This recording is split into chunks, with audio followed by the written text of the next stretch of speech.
ពលរដ្ឋចំនួន120គ្រួសារបានទទួលអំណោយសប្បុរសធម៌ពីលោកលីមកំសែងអគ្គនាយកក្រុមហ៊ុន Lucky Ruby នៅខេត្តស្វាយរៀងនៅថ្ងៃទី14ខែកុម្ភៈឆ្នាំ2025នេះពលរដ្ឋចំនួន120គ្រួសារសិស្សានុសិស្សចំនួន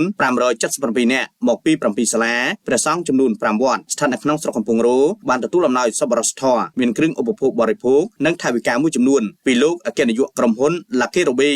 អញ្ជើញចូលរួមជាអធិបតីភាពនៅឱកាសនោះរួមមានលោកលីមកំសែងអគ្គនាយកក្រុមហ៊ុន Lucky Ruby លោកស្រីវ៉ាសុចិតាអភិបាលរងនៃគណៈអភិបាលស្រុកកំពង់រោឯកឧត្តមប៉ាងលេងប្រធានច្រកទ្វារអន្តរជាតិព្រៃវ័រលោកអនុប្រធានសាខាកយព្រំដែនព្រៃវ័រកងកម្លាំងទាំង3ប្រភេទលោកស្រីមេឃុំថ្មីក្រុមរក្សាឃុំថ្មីមេភូមិទាំង6ភូមិលោកមេប៉ុស្តិ៍រដ្ឋបាលឃុំថ្មីលោកនាយកសាលាទាំង7សាលានៅក្នុងស្រុកកំពង់រោលោកលីមកំសែងបានមានប្រសាសន៍ថានៅថ្ងៃទិវានៃក្តីស្រឡាញ់14កុម្ភៈនេះសូមទទួលបាននូវសេចក្តីស្រឡាញ់គ្រប់គ្នាជាពិសេសបងប្អូនប្រជាពលរដ្ឋដែលមានវត្តមាននៅទីនេះព្រោះទម្រាំលោកមានថ្ងៃនេះអតីតកាលគ្រួសាររបស់លោកនិងរូបលោកមានជីវភាពលំបាកខ្លាំងណាស់ដូច្នេះហើយទើបលោកធ្វើការចែករំលែកនៅទានមនុស្សធម៌នេះជារៀងរាល់ឆ្នាំដើម្បីផ្ដល់នូវក្តីស្រឡាញ់ដល់បងប្អូនគ្រប់គ្នា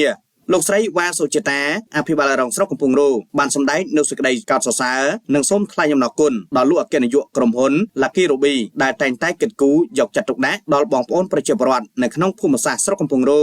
ដើម្បីញ៉ាំងឲ្យបរិយាកាសមានភាពសប្បាយរីករាយលោកអគ្គនាយកក្រុមហ៊ុនបានរៀបចំកម្មវិធីកម្សាន្តសប្បាយមានដោយអនុញ្ញាតឲ្យមហាជនអាចចូលរួមការចាប់ដៃគូប្រឡងញ៉ាំផ្លែឈើទទួលបានរង្វាន់លេខ1ចំនួន$1000រង្វាន់លើកទឹកចិត្តក្នុងមួយគូចំនួន$300និងការប្រឡងចម្រៀងអ្នកទទួលជ័យលាភីលេខ1ទទួលបានរង្វាន់ធំទឹកប្រាក់$5000លេខ2ទទួលបានរង្វាន់ទឹកប្រាក់$2000និងរង្វាន់លើកទឹកចិត្ត